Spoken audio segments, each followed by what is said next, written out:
It started as innocent fun with dad jokes until Hollywood's golden boy revealed the heartbreak behind his smile. Studio 6B was alive with energy that Tuesday evening. The Tonight Show's blue and gold lights painted everything in warm tones as the Roots laid down their rhythm. 300 audience members packed every seat, excitement electric, as they awaited one of Hollywood's biggest stars.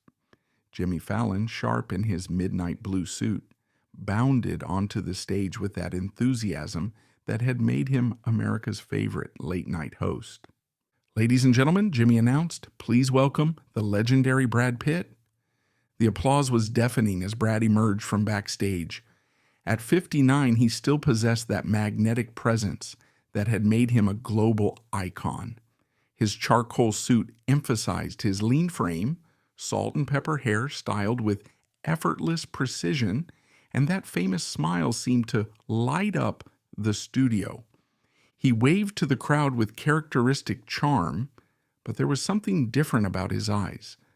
A weariness that hadn't been there before, a careful quality suggesting someone who'd learned to be more guarded. They settled into their chairs, and Jimmy launched into his usual opening about Brad's latest film and enduring Hollywood status. "Brad," Jimmy said, leaning forward, "you've been making incredible films for over 30 years. What keeps you passionate about this business?" Brad's smile was warm and practiced. "You know, Jimmy, I think it's the storytelling. Getting to explore different characters. Plus, at my age, I'm grateful people still want to work with this old face." The audience laughed, and the conversation flowed through his projects and philanthropic work. "You know what?" Jimmy said, reaching into his jacket.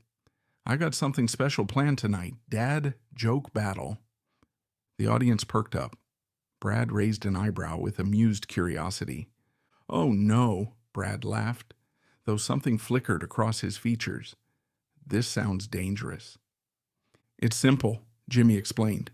"I tell a dad joke, then you tell one. We go back and forth until someone runs out of material." "All right," Brad said, his smile steady but not reaching his eyes. "Fair warning, I might be rusty." Jimmy clapped his hands together. "Perfect. I'll start us off. Why don't scientists trust atoms?" "I don't know why." Brad played along dutifully.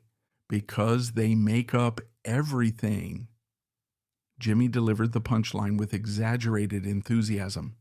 The audience groaned appreciatively, and Brad chuckled, shaking his head. "That's terrible, Jimmy." "Okay, my turn. What do you call a fish wearing a crown?" "What?" "A kingfish." Brad delivered the line with theatrical gravitas. More groans from the crowd, mixed with laughter. Jimmy applauded dramatically. "Nice. Okay, here's another one. What do you call a sleeping bull?" "What?" Brad asked, but his smile was beginning to look strained. "A bulldozer," Jimmy grinned triumphantly. Brad forced a laugh, but something in his posture had shifted. He looked down at his hands for a moment before looking back up. "Your turn, Brad," Jimmy encouraged. "Hit me with your best dad joke." That's when everything changed. Brad opened his mouth to respond, then closed it. He looked out at the expectant audience, then back at Jimmy. When he spoke, his voice was quieter, more tentative. I don't really do dad jokes anymore." The words hung in the air like a confession. Jimmy's smile faltered slightly as he sensed they'd stumbled into something deeper than entertainment. "Oh, come on," Jimmy said, trying to keep the mood light. "Everyone's got at least one terrible dad joke up their sleeve."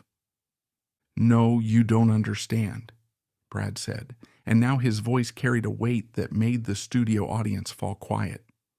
"I stopped telling dad jokes because I'm not really a dad anymore." The silence that followed was profound and uncomfortable. Jimmy glanced at his production team, then back at Brad, his entertainer's instincts warring with his human compassion. "Brad?" Jimmy said softly, abandoning the game completely. "Talk to me." Brad looked down at his hands, and when he looked back up, his carefully maintained composure was beginning to crack. "When you have kids," Brad said quietly. Dad jokes are this beautiful connection. You tell awful jokes and they groan and roll their eyes, but they're laughing too. It's this shared language that says, I'm your dad and I love you. The audience was silent, sensing something intimate. After the divorce, after everything, my kids and I don't have that anymore, Brad continued, voice thick with emotion. I don't get to embarrass them with terrible jokes. I don't get to be the goofy dad who makes them laugh. Jimmy walked around to sit beside Brad. This wasn't television anymore. How long has it been? Jimmy asked gently. 6 years, Brad said, those words carrying infinite loneliness. 6 years since I've been able to just be their dad. Not Brad Pitt, the movie star, just Dad. Tears were visible now, and the audience was crying too. In Hollywood, everyone sees me as this guy who has everything, but my kids see me as the man who disrupted their family, and maybe they're right. Brad, Jimmy said with conviction, you're still their father. That doesn't change. But what kind of father? Brad asked, voice breaking. I wanted to be the dad who told them terrible jokes and made them feel safe. Instead, I became the dad who broke up their home. The pain in his voice was so raw that even the camera operators seemed transfixed. You know what I miss most? Brad continued. Not the big moments, not birthdays or holidays, though I miss those too. I miss the ordinary Tuesday afternoons. I miss picking them up from school and hearing about their day. I miss being annoyed by their music and arguing about bedtime and, yes, telling them stupid dad jokes that made them groan. Jimmy stayed quiet, letting Brad continue. Every dad joke feels like a reminder of what I lost, Brad said.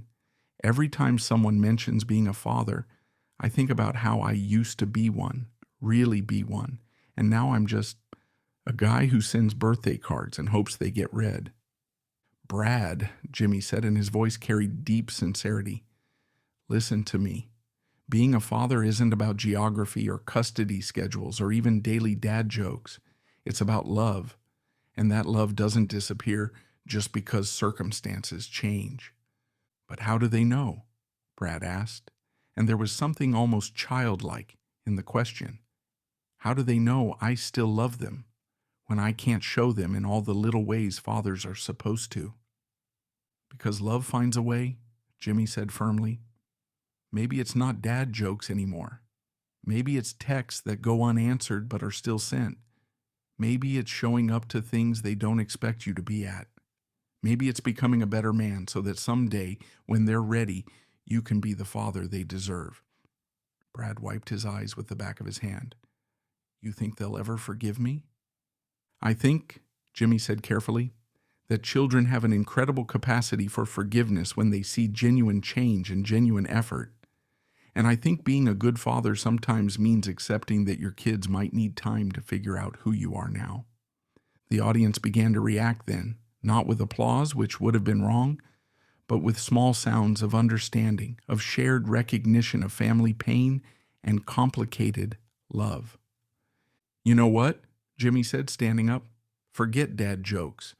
Those are for ordinary dads. You're not ordinary. You're a dad who's willing to do the hardest thing in the world. Look at his mistakes honestly and try to be better.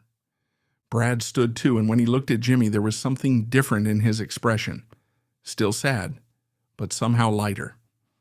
Maybe someday, Brad said quietly, when things are different, when I've earned it back, maybe I'll get to tell them dad jokes again. And when that day comes, Jimmy said with a smile, they'll be the worst, most wonderful dad jokes in the world. The applause that followed was unlike anything the Tonight Show had ever heard. It wasn't celebration. It was recognition of a man's honesty, his pain, and his hope for redemption. When they returned from commercial break, they talked about what it means to be a father when everything goes wrong, about the difference between giving up and stepping back, about how love persists even when relationships fracture. The episode aired unedited, and the response was immediate. Divorce support groups reported record attendance. Fathers' rights organizations received unprecedented donations. And somewhere, hopefully, some kids understood a little better that fathers are human beings who can love imperfectly but still love completely. But perhaps the most meaningful response came from a teenager who wrote, "Mr. Pitt, my dad isn't perfect either, but after watching your show, I think I want to call him. Thank you for showing me that dads can be broken and still be trying." It wasn't just late night television. It was a reminder that the most important performances in life aren't on screen. They're in the quiet moments when we choose to keep loving, even when we don't know if that love is welcome anymore.